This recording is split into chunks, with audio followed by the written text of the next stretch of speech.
Right guys, I apologise for the title. It was total clickbait, but it is Ninja Claw. We are talking about claws possibly used by the ninja, but they're not ninja claws. But unless you clickbait people nowadays, you can't get on with YouTube. I'm struggling with YouTube, so here we go. Right, so Stephen Nojiri in the mystical land of America has been searching the mystical land of the internet, and doing a bloody good job about it, and he's found a 1850s reference to claws. Now, I'm not a crab, so basically, we're all thinking of these claws, yeah? But to set the scene, in the 70s and 80s, these ninja claws came out. The idea is we have ninja claws and we climb up things. Now, there's no evidence for these claws at the moment, but we found evidence for a different type of claw which fit in here. I'm going to show you the picture, and I'm going to discuss with you and tell you about why they are possibly ninja, possibly not ninja, and how we can really use the word ninjas a bit too much.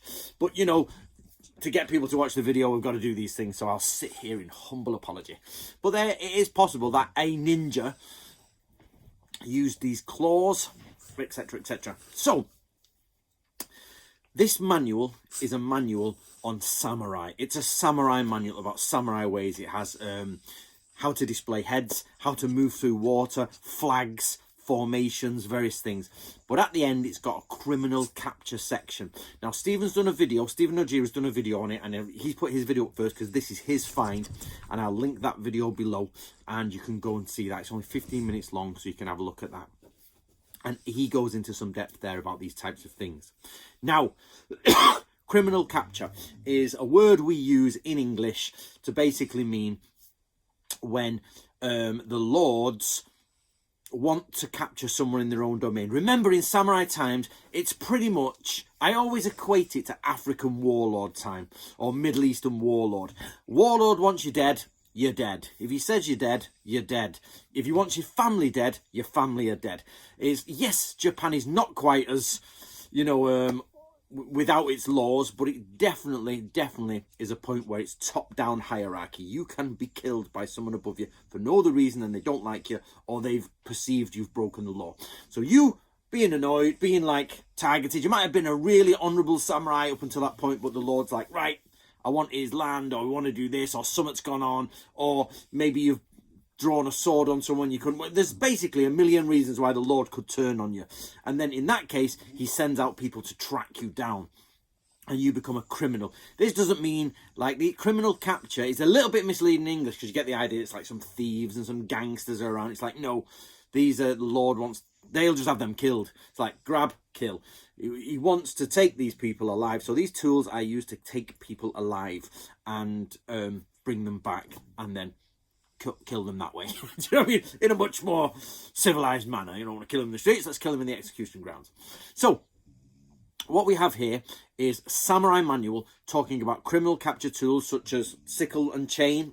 Yeah, there's heavy staffs, and Nick from the Shogun has just done a video today with these staffs. Since both Stephen Nojiri and Nick have shown the same sort of staff, metal with the bald end used, and we get all sorts of that type of thing, and they both done it on the same day without knowing, and you get that type of thing in other manuals. Now, so where does it become ninja? Right, the problem is this. Ninja, in the Bansen Shukai, Fujibayashi Yasutake starts having a rant. He goes, I'm sick of it. They're using us as criminal capture people. We're not that. We're bushy warriors. We shouldn't really be doing that. That's a lower level job. And what he's probably inferring here is the concept of Doshin. Now, Doshin is a difficult one. It's really, really difficult. And I'm hoping Scott from Sengoku Studies and Nick will be able to do something with me next year on Doshin, because it is hard. I think the name literally means those of the same mind. And the best way we can translate this is lower level samurai. Not samurai, but not full samurai. Now, their history changes. I don't know when they first appear, but they do appear, and they're in the Sengoku period. And then they come along in the Edo period, and they seem to change to that borderline of on samurai, not samurai. Now, this is a big thing a lot of people don't know about samurai history, is that actually before this absolute setting of samurai class, there was a little bit more leverage, and not only samurai wore two swords, and you could be a warrior monks. In fact, the warrior monks were becoming really powerful, as powerful as the samurai. So the temples were really militaristic and warlike. And you also got farmers who were half samurai. And this Doshin appears and above Ashigaru. And Yoriki, which is side captains who help. So it starts getting really confusing about who's a samurai and who's not. But in the time that this manual was done, the shinobi, the ninja, were in a vast decline. Yeah, okay, they were this is about 1850s, this manual. And not long after this, literally within 20 years, there is another manual that says the ninja have come to the end, and they're from an actual ninja. And he says we may as well just be glorified night watchman, basically, because that's all we do. Sort of guard things, criminal capture things. That's what ninja are used for. So here we have a claw. It looks like the claw is attached to this finger and that finger, and you can grip people and pull people. So most likely there's a group of you, one sickle and chain, the three great tools. You can just go in and grip people like that and then pull them back and you'll be on them, and down they go, you know, and all this. You're in there. So it becomes the job of the shinobi. So, did shinobi ever use this tool? Most likely they did, because that was their job. In fact, it's quite a high idea that they did.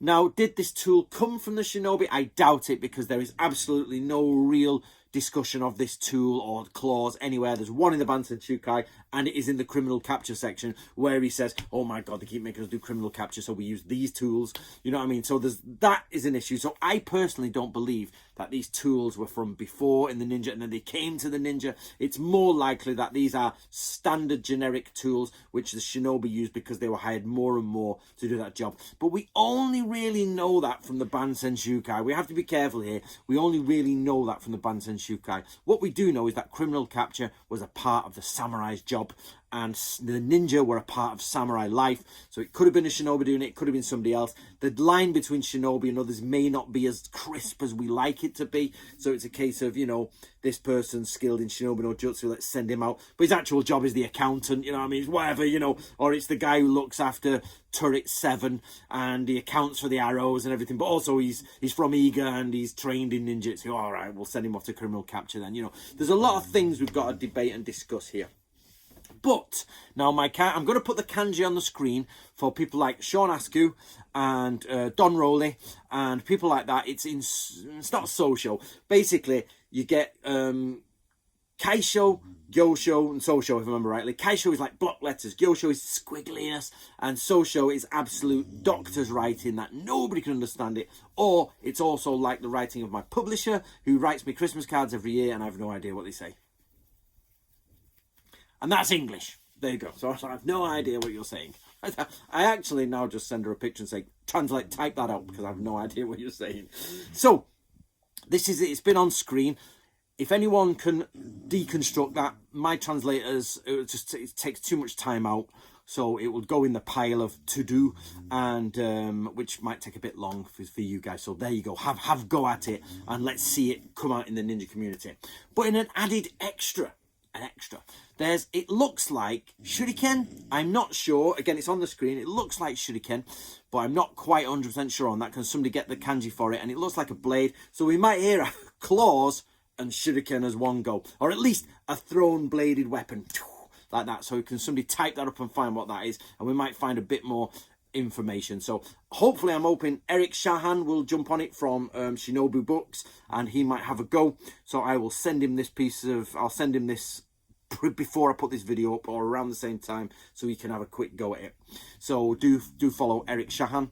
Remember, go follow Scott from Sengoku Studies, Nick from the Shogunate, Eric Shahan. I know Sean Askew's out there and Don Rowley are out there doing their stuff.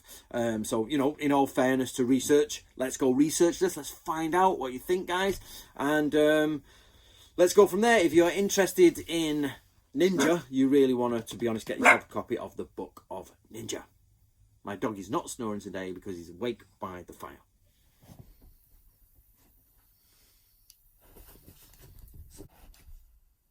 What have you seen, lad?